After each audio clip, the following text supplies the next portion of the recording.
Christmas has become a party that mixes traditions from many origins with unbridled consumerism that, despite electronic commerce, continues to mobilize cities. The lights, the trees, the shopping, the fairs and the company dinner may not let us see the main thing. Christmas is a religious festival, in which Christians celebrate the birth of Jesus. But, if we research a little more, we see that its origin is lost in antiquity, in the first and remote human beliefs, to which, over the centuries, new traditions have been incorporated. Since the Roman Empire, Christmas has been a struggle between religious and pagan elements, between feast and liturgy, which extends into our shopping malls. If you want to know more, keep watching and don't forget to subscribe and leave your like. Why do we celebrate Christmas in December? The winter solstice, in the northern hemisphere, is the longest night of the year, the moment when the days begin to grow again, a symbolic victory of the sun against darkness.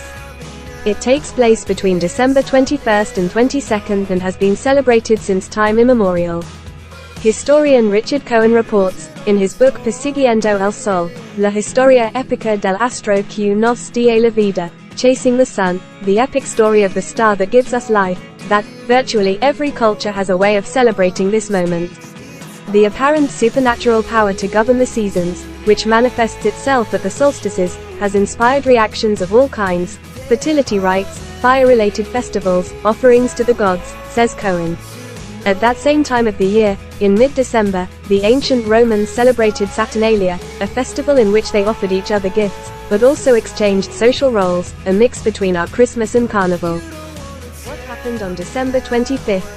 The date of Christmas was fixed on December 25th by the Emperor Constantine, because on that day the Great Solar Festival was celebrated in Rome, explains Ramon Tija, Professor Emeritus of Ancient History at the University of Cantabria, Spain, specialist in the history of Christianity and honorary president of the Spanish Society for the Science of Religions.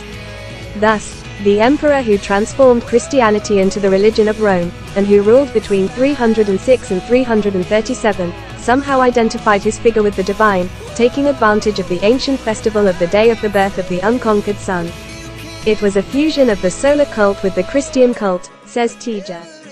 So Jesus wasn't born on Christmas? Christmas lighting in the center of Seville. Paco Puentes. There is no information about the date of birth of Jesus. The vast majority of experts claim that he was a historical figure, but, just as there are data on his death, he was crucified by Rome in Jerusalem during the Jewish Passover. His birth is a profound mystery. The only historical fact is that Herod I was still reigning, so the year zero calculation was wrong.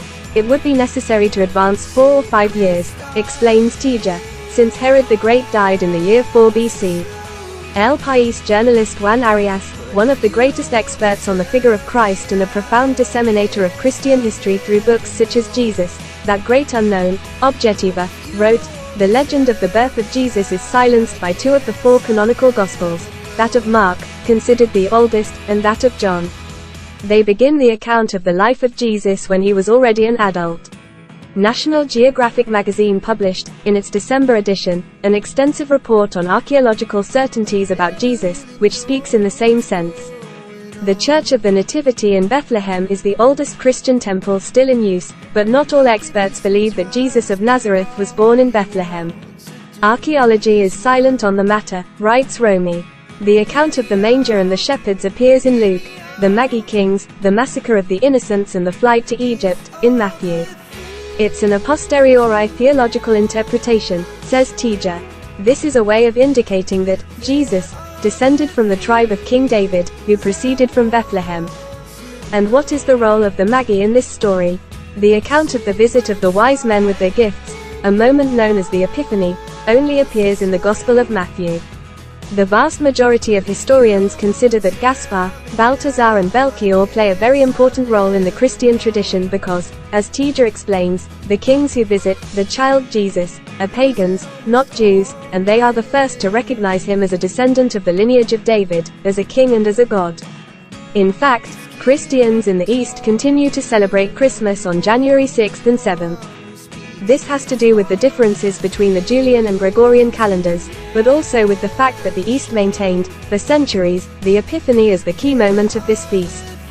Its association with those present is much later and begins at the end of the 19th century. Although its presence in our culture is enormous, The first known Castilian theatrical play is Auto de los Reyes Magos, from the 12th century. In other countries, it is also celebrated. In Italy, for example, on January 6th comes a good witch, Befana, a word that comes from Epiphany. And how does Santa Claus get into all this? Alfredo Arias: the journey from Santa Claus or Santa Claus to our Christmas is a long and winding one. The most radical among Protestants, the Puritans, banned Christmas because they considered, perhaps rightly so, that it was a festival that was paganizing. In addition, Protestantism defended iconoclasm. It was against the representation of sacred figures, which did not fit very well with Christmas traditions. The British Parliament banned Christmas in 1644, only restoring it in 1660. The Puritans were the first settlers in North America and took those customs with them. In Boston, they also banned the party between 1659 and 1681. Little by little, however, Christmas was reborn in the New World, although Protestants sought their own way to differentiate it from Catholic worship. That's how they remembered an old saint, Saint Nicholas. Santa Claus is a very Christian figure, explains Diarmaid N. J. McCulloch, professor of church history at St. Cross College, Oxford. The name is a Dutch translation of Saint Nicholas. Another thing is that he actually existed. He was a saint from Myra, in present-day Turkey, and his legend included the story that he resurrected 3 murdered children, hence his connection with childhood. The cultural importance that the US acquired in our societies did the rest. Santa Claus began to colonize the holidays during the 20th century. The great French anthropologist Claude Lévi-Strauss wrote a short essay on this process, The Torment of Santa Claus, Kozak Naifi. According to his theory, the key was not the prestige of the USA, but rather, the practical function of initiation rites, in this case, teaching that good deeds have rewards, gifts in exchange for good behavior. Is the Christmas tree also a US invention? The Christmas pine also undertook a strange round trip from Europe to the US, but it is by no means an American invention. On the contrary, like Santa Claus, it is an export. In this case, as with the solstices, tree worship is lost in the depths of our cultural and religious traditions. But, as Professor McCulloch explains, the Christmas tree is a more Christian tradition than people realize. All religions use trees as symbols, and they are an essential element of the Genesis story.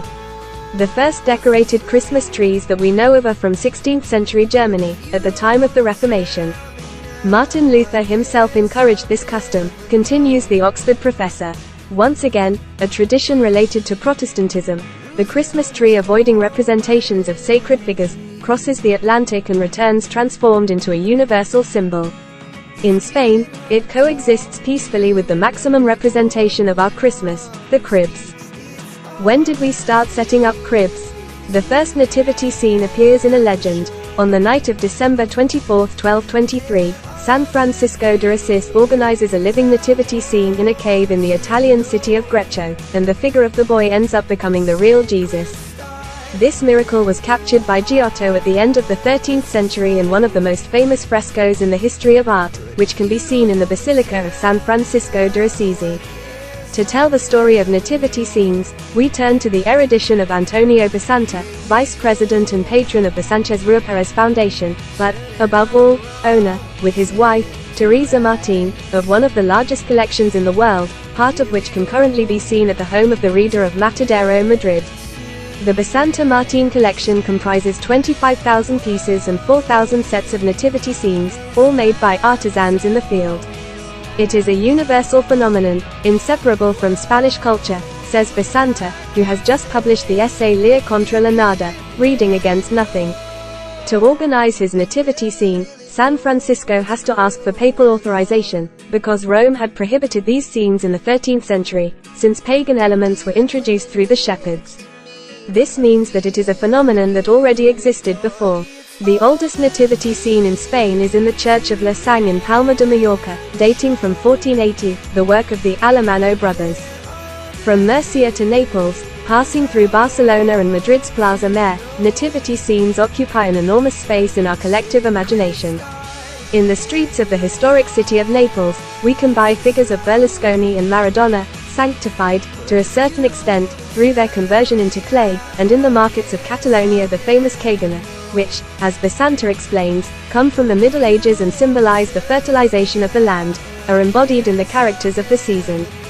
This year, inevitably, all Puigdemont and Josep Luis Trapero models were sold. Once again, the celestial and the terrestrial merge in festivals that summarize an important part of the long and inexhaustible path of the human relationship with the divine.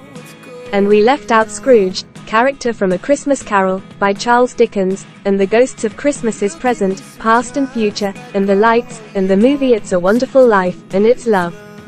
If you like this video, leave your like and comment with #BurnKinder, so I know you made it to the end of this video. Also watch the videos on the screen.